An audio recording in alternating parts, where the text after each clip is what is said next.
کوئی شک ہو سکتا ہے؟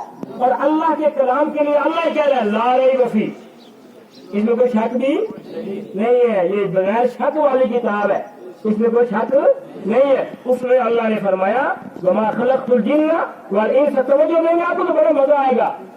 یہ حاجی صاحب نے مجھ کو موضوع دے دیا کہ اس پر آپ نے بولنا ہے۔ وما خلقت الجن والانس الا لیعبدون، میں نے جن اور انسان کو نہیں پیدا کیا مگر اپنی، بولو کس کے لیے؟ اللہ فرماتا ہے میں نے اپنی عبادت کے لیے پیدا کیا۔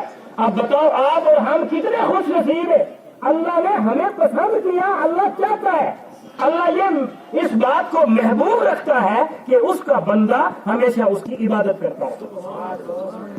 اب ایک سوال یہاں پیدا ہوتا ہے کہ جب ایک بندہ بنایا عبادت کے لیے، کس کے لیے بنایا؟ بولو جی کس کے لیے بنایا؟ عبادت کے لیے۔ اب ایک سوال پیدا ہوتا ہے، یہ تدریس کرنے والے، مدرسوں میں پڑھانے والے اور پڑھنے والے لوگ بھی یہاں بیٹھے، ایک سوال پیدا ہوتا ہے کہ جب انسان بنا عبادت کے لیے تو اس کی روزی کا کیا ہوگا؟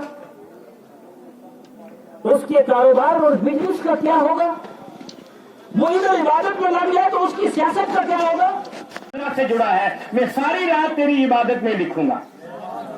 بستر میں سو رہا ہے، وضو کر کے سویا، عشاء پڑھ کے سویا، فجر کی نیت کر کے سویا، تب بھی اللہ تعالیٰ اسے پوری رات عبادت کا ثواب دیتا ہے۔ نماز پڑھ کے کھیت میں ہل چلا رہے ہو، مگر کھیت اپنا ہو، یہ نہیں کہ ہر سال بلّا تھوڑا سا آگے کر دیا، اس میں ہل چلانے سے تمہیں ثواب نہیں ملے گا۔ بلّا مضبوط ہے، ہل آپ چلا رہے ہو، اپنے روزی کما رہے ہو، کھیت میں کام کر رہے ہو، رسول اللہ کے امتی ہو، نماز پابندی سے پڑھتے ہو، حلال تلاش کرتے ہو، اللہ فرماتا ہے جتنی دیر ہل چلاؤ گے میں تمہارا اتنا سارا وقت عبادت میں لکھوں گا۔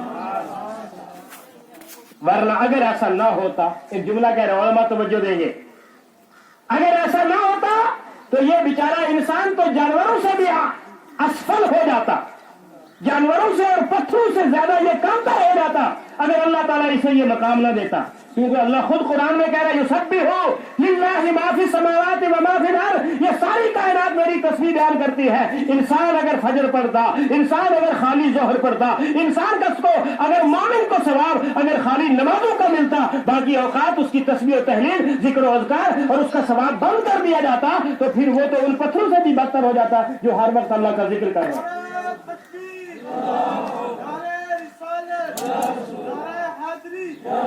اب یہ ذکر ہے، بولے سبحان اللہ۔ فرمایا یہ ذکر جب تم اللہ کا کرتے ہو، اللہ تمہارے دلوں کو پاک کر دیتا ہے، اللہ دلوں کو مضبوط کر دیتا ہے۔ اور اس کا بھی اعلان اللہ نے قرآن میں کر دیا، الا بذکر اللہ تطمئن القلوب۔ فرمایا میرا ذکر کرو تمہارے دل روشن ہو جائیں گے، سبحان اللہ، مجھے یاد کرو تمہارے دلوں کو روشن کر دوں گا۔ ہے جی، ہم گھر کو ڈیکوریٹ کرتے ہیں، گھروں کو بناتے ہیں، ابھی آپ نے شادیوں کی بات سنی، بڑا کچھ کرتے ہیں۔ فرمایا یہ تمہارے جو جس مکان میں تم رہتے ہو اس کی ڈیکوریشن کا سامان تمہیں مارکیٹ سے ملے گا، اور تمہارے دل میں میرا محبوب رہتا ہے، اس کی ڈیکوریشن کا سامان تمہیں دنیا کی مارکیٹ سے نہیں ملے گا، بلکہ وہ میرا ذکر ہے اور میرے نبی پر درود پڑھنا ہے۔ میں اپنے نبی کی جگہ ہے، میرے نبی کی جگہ۔ آپ کہتے کہاں ہے؟ نبی کہاں رہتے ہیں؟ سبحان اللہ، دل میں۔ نبی کہاں رہتے ہیں جی؟ مومن کے دل میں رہتے ہیں۔ اور اللہ تعالیٰ فرماتا ہے کہ یہ میرا، یہ جو تمہارا دل ہے نا، یہ دل تمہارا، اس کو میں جلا بخش دیتا ہوں، اسے میں منور کر دیتا ہوں، اسے میں معطر کر دیتا ہوں، اسے میں مشکبار کر دیتا ہوں، اس دل کو میں رقیق کر دیتا ہوں، اس دل کو میں ایسی زمین بنا دیتا ہوں۔ آپ نہیں کہتے زمین کے بارے میں بات کرتے ہیں، بھئی وہ مینڈک کی زمین جو ہے نا، وہ فلاں جگہ کی سخی میدان کی زمین، ایک مثال لے لیتے ہیں، سخی میدان کی زمین جو ہے بڑی اچھی ہے اناج کے ہاتھ میں، تو گولڈ کی نہیں ہے، گاڑی بھی چلا گیا، تیرے رشتہ دار بھی چلے گئے، فرمایا قبر کے اندر تو تنہا نہیں رہے گا، میرا محبوب وہاں تیرا سہارا بن کر کے آ رہا ہے۔